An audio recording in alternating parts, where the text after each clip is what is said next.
Inaalam ngayon ng Philippine Contractors Accreditation Board o PCAB kung may kaukulang lisensya ang kontraktor na nasa likod ng gumuho na ginagawang building dito sa Barangay Balibago, lungsod ng Angeles. Dumating sa collapse site ang mga opisyal ng PCAB at nakipagpulong kay Angeles City Mayor Carmelo John Lazatin II kaugnay ng isinasagawang investigasyon. Ayon kay Attorney Leo Joseph Querido, Chief ng Monitoring and Enforcement Division ng PCAB, posibleng maharap sa kasong operation without license ang contractor kung mapatunayang wala itong valid accreditation. Maaari ring maglabas ng cease and desist order sa lahat ng proyekto nito. Purpose namin dito is alamin kung lisensyado ba itong contractor na gumawa nito or hindi.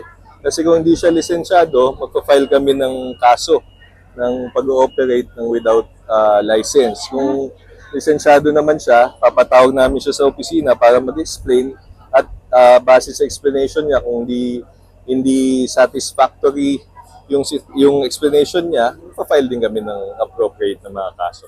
Nauna nang sinabi ng Angeles City Information Office na ang kontraktor ng ginagawang gusali ay ang Golden Years Construction.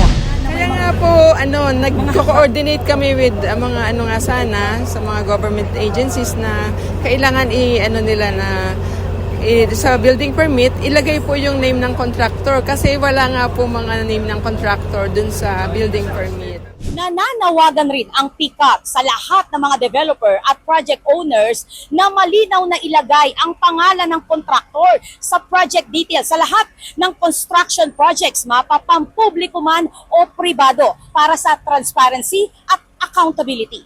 For GNN, this is Patricia Mamango.